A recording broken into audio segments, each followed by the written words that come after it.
So when we're talking about enchantment and inspired ideas, we are always heading towards something new. And I have a question for you. Raise your hand if you've ever fallen in love. Yes, right?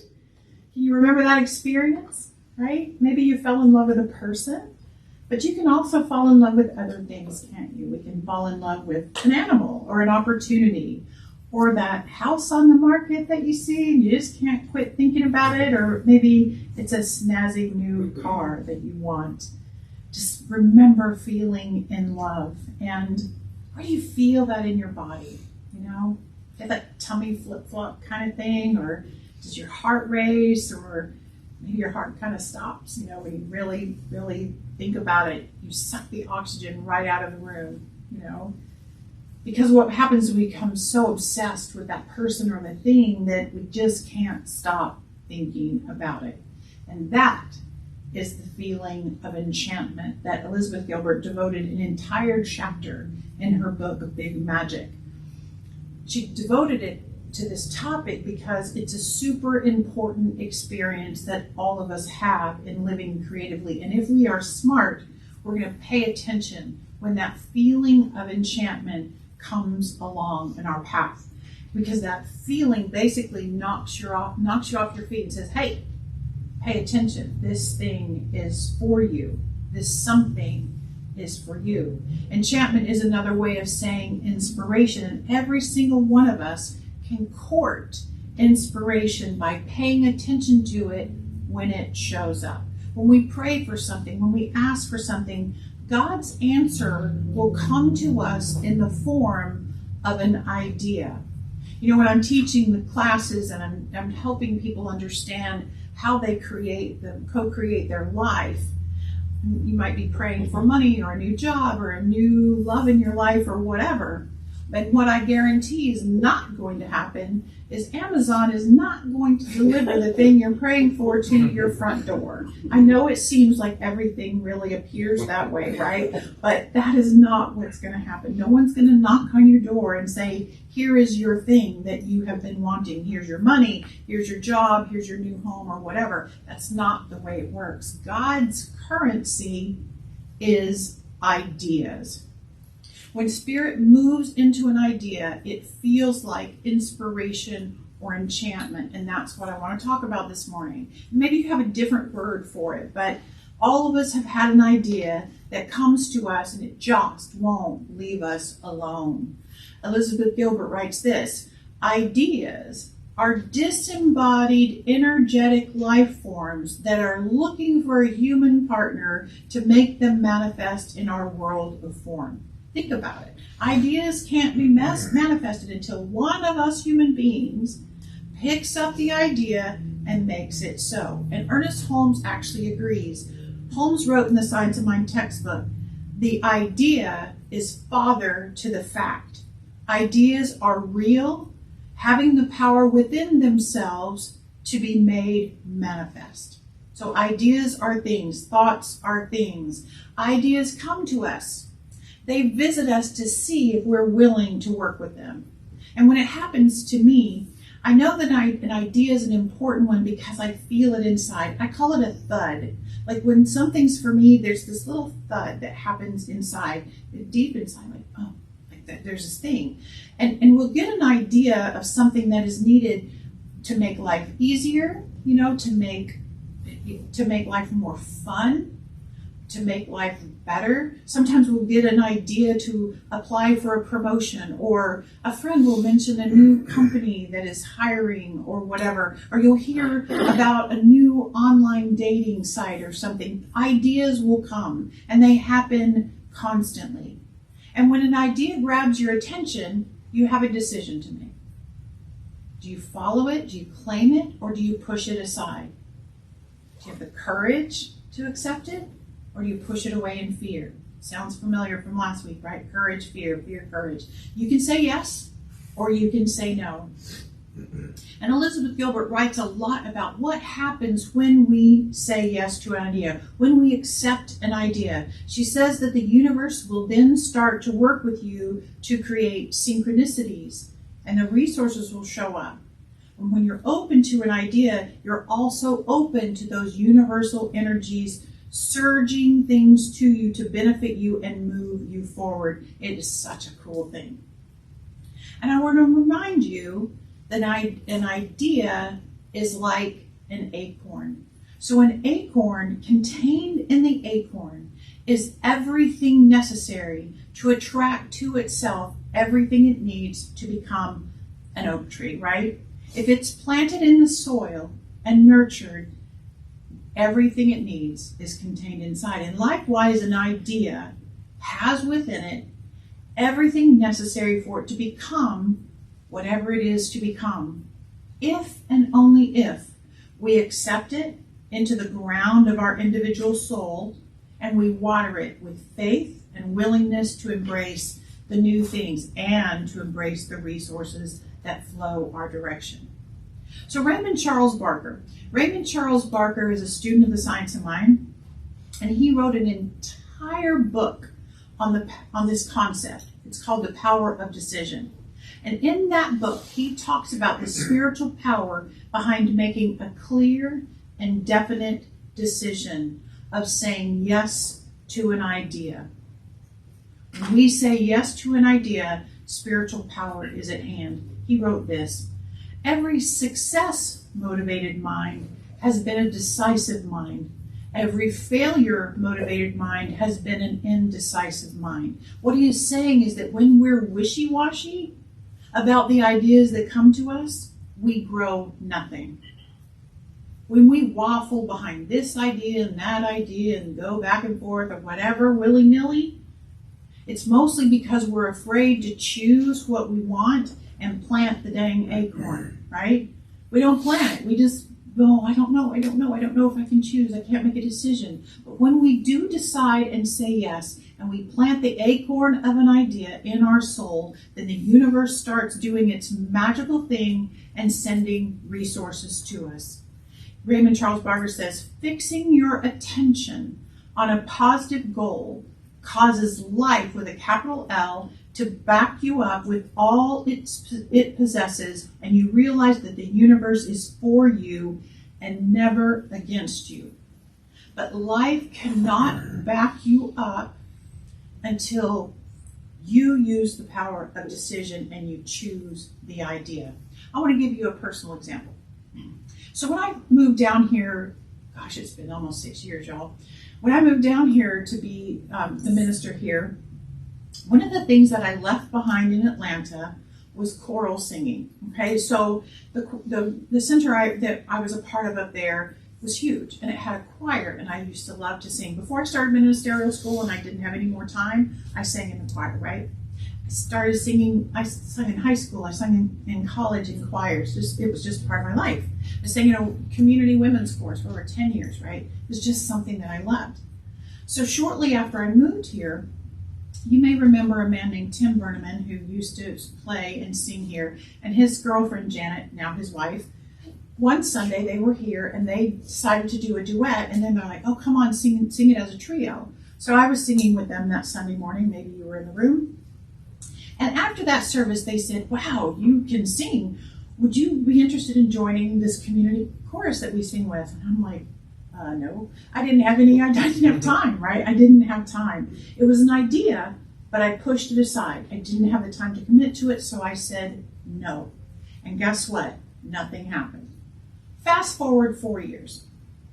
As the pandemic was ending, the idea visited me again to sing, to find a place to sing. And this time I'm like, yes, I really do want to do that. And once I decided that I was ready to pursue the idea, I planted it in my soul. Immediately, the universe began conspiring on my behalf. I hadn't even spoken it out loud. And Terry says one day, she goes, hey, honey, there's this choir, it's a gay choir, singing down in Sarasota this weekend. Would you like to go? And I'm like, get out of here. Like, really? I said, yes, I would like to go. And I said, I'm warning you, if they're good, I might want to sing with them. And she's like, are you kidding? So we had this whole conversation back and forth about would I have the time to do rehearsals and whether she's like, go, get out, right? So I went to this concert with an open mind with, kind of my idea to sing kind of tucked in my pocket. Now, I don't know anybody in Sarasota. I really don't. Terry knows someone everywhere we go. I don't know one, right? So we're walking into the thing, and these people are wildly waving. And I'm thinking, this is somebody Terry knows. I don't know anybody. So they're waving. And Terry's like, I don't know these people. They think I'm someone else. So I just assumed they were waving at her. But turns out it was Tim and Janet.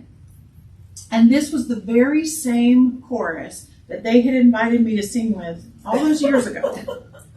And here I am at this concert. They're there, and the rest is history. I signed up. I sang them, started my 3rd season with them. So the idea was a no until it was a yes. And then when it was a yes, everything whooshed around to make it easy and just like, here it is. Here's what you want here, right? And that's the point of the story. I don't tell my stories just to entertain you. I tell you to give an example. You can think in your life when you said no, nothing happens. The minute you say yes, you meet that person. You do the right thing. Everything happens. That's the way the universe works.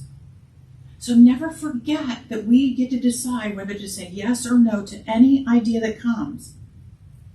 But then, if you say no, then that idea has a life of its own, and it will go visit someone else.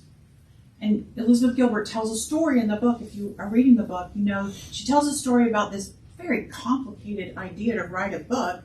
And then she says no, she doesn't have time, and the idea visits someone else, and someone else wrote the very book that she was thinking about writing. So I want you to read that in the book.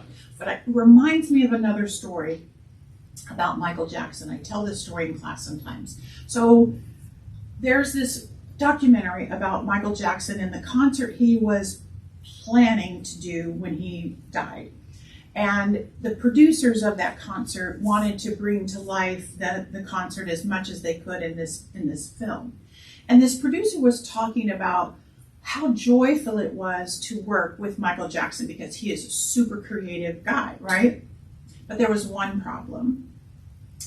Michael Jackson would call this producer's home in the middle of the night.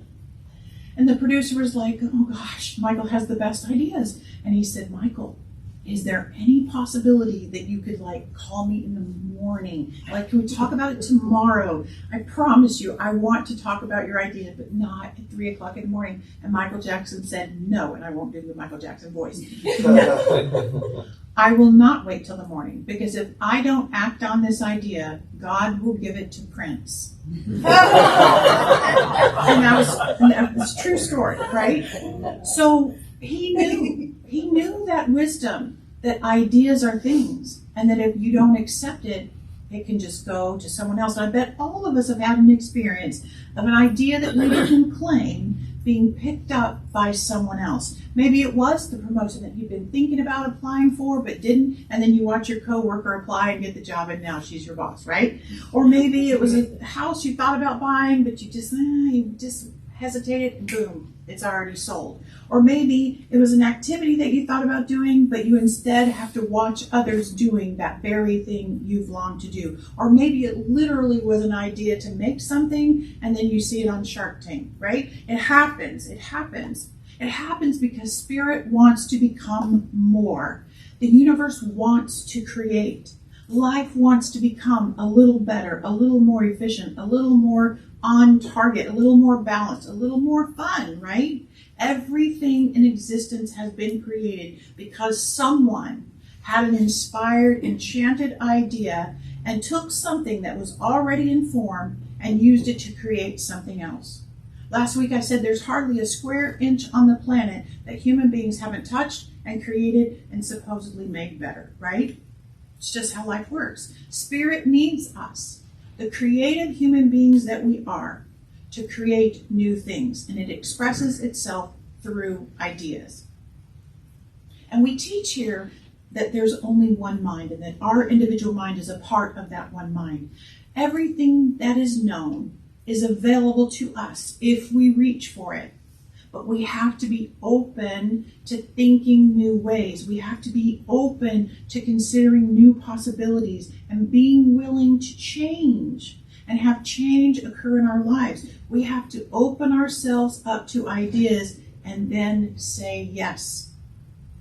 See, we all have this inner genius. We all have this inner inspired creator, this inner spiritual guidance system. And what would happen if we started living with an active relationship with that part of ourselves? What if we invited it to share its ideas and then stopped long enough to listen to what it has to say? Elizabeth Gilbert says, all I know for certain is that this is how I want to spend my life, collaborating to the best of my ability with forces of inspiration that I can neither see nor prove nor command nor understand. So what is your relationship with the forces of inspiration? Do you have the courage to pay attention and fully consider the ideas that flow around you and say yes as often as possible? Again, Elizabeth is talking about her ideas about writing, but I'm talking about our ideas for living. Ideas about how to create something new with our time, our talents, our resources, our day-to-day lives. And where do we get ideas? Ideas come to us from all kinds of places. The things that we watch on television, our social media feed, things that we read, that we read, or things that are told to us, conversations with friends and neighbors, ideas all the time. Some information comes into our field of awareness. We think about that information and ping, an idea will pop up. The other day I was watching CBS Sunday Morning is my favorite show. I watch it in the afternoon when I get home because I can't obviously watch it now, right? So they were talking about this group of women, this group of mothers that created a movement to ban books. Ban books from being available to children. Books about gender issues and racial issues and sexuality issues, things like that, right? And these mothers were trying to prevent their children and everyone else's children from being exposed to ideas that they didn't like. Classic banning book thing, right? They were called Moms for Liberty. And as I watched this news program, I immediately thought about my own mothering and man, I wanted Kelsey to read everything. I wanted her to be exposed to lots of things, not just things I knew about, but anything. Kelsey, read everything. And the idea that visited me was this. I should start a group of mothers called Mothers for Free Thinking Children or something, right? That was my reaction to this news story, an idea. So what do I do with an idea? I think about it. I kind of let my soul weigh in. I wait for that inner thud I was talking about, right? Is it mine to do? And this time, the answer was no. Terry's like, thank God. But I joyfully invite that idea to go find someone who is willing, who has the time, who feels called to do that work, right? I get to choose to say yes or no, and this time it was a no. So I invite you to be wide open to ideas this summer. Pay attention to the ideas that come to visit you. Weigh them out. Maybe start a journal or a list in your phone of ideas that pop into you this summer. Notice any patterns that might come up. See, we have several pillars in our lives that we think about a lot. One of them is your home life, right? Do you get ideas for making your home better or more attractive or more peaceful, whatever? Then there's a pillar of your financial life. Do you get ideas about maybe I should pay that off, or maybe I should restructure things, or whatever? Maybe there's a pillar of relationships and you have ideas of maybe I need to forgive that person, or I haven't had lunch with that person in a while, or maybe I need to connect with this group of friends that I haven't hung out with. Ideas. There's the pillar of your health. Maybe you get ideas of, man, I should change my eating pattern, or I should walk again. I haven't done that in a while. Maybe I should take care of myself in a different way. There's the pillar of work. Maybe there is a promotion you want to apply for. Maybe there's another company that sparked your attention at some point. Or maybe it's time to retire and you have that idea running. And another pillar really is about creativity. Maybe there is a book that you've been wanting to write, or a poem that you need to do, or a song, or whatever. There's creativity that might need to come through with you for your home decoration or your garden or whatever. Ideas can only become manifest with your cooperation. So if you're feeling this enchantment or this inspiring idea in your body, this is the summer to try some new things and let your soul's connection to spirit inform you and move you forward. Elizabeth Gilbert, most of all, be ready. Keep your eyes open, listen, follow your curiosity, ask questions, sniff around, remain open, trust in the miraculous truth that new and marvelous ideas are looking for human collaborators every single day. Ideas of every kind are constantly galloping toward us, constantly passing through us, constantly trying to get your attention. Let them know you're available. It's going to be a hell of a road trip, and there's no telling where you may end up or where you may go. But we must know that if our spiritual self is driving the car on the road trip, it's going to be fearless and interesting. So before I close, I have a little gift. I'm going to pass this bowl around, and I want you, they're acorns, and I want you to pick 2 acorns, and when you get yours, hold one in each hand.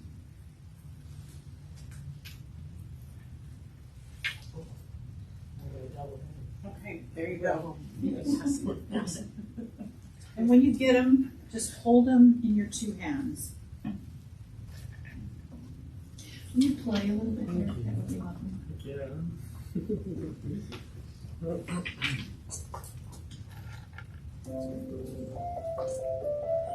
Just hold your acorns in your hands.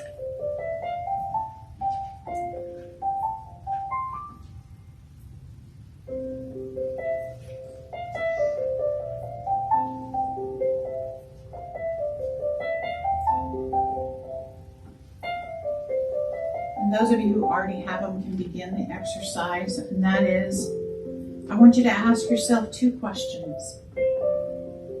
What is an enchanted idea for my life? And the second question is, what is an enchanted idea for my experience here in this center? What is an enchanted idea for my life?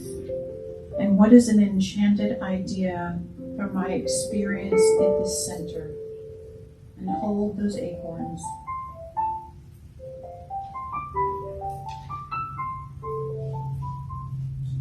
And just listen.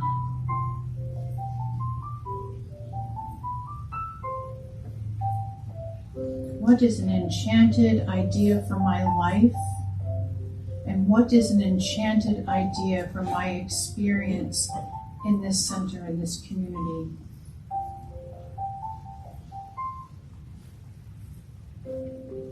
An enchanted idea for my life, an enchanted idea for my experience in this community. And I invite you to listen. Let Spirit enchant you with these ideas.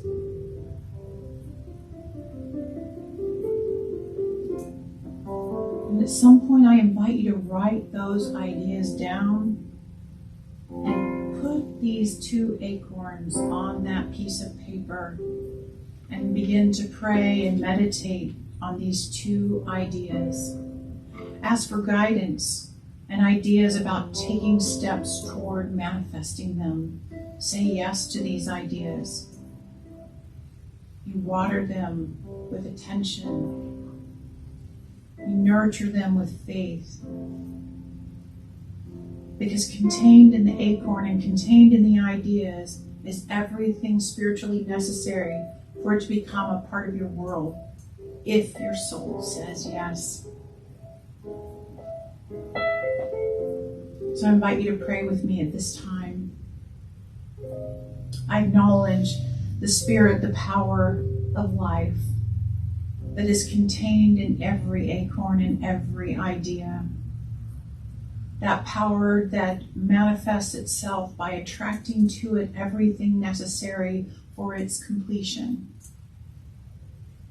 And know for each individual, new enchanted ideas for their life. I know for this center, new and enchanted ideas for growth, for education, for fun, for connection, for love. And for each person, I know wholeness and joy and love and growth and expansion. For that is just how life works. I am so thankful. And so it is. And so it is.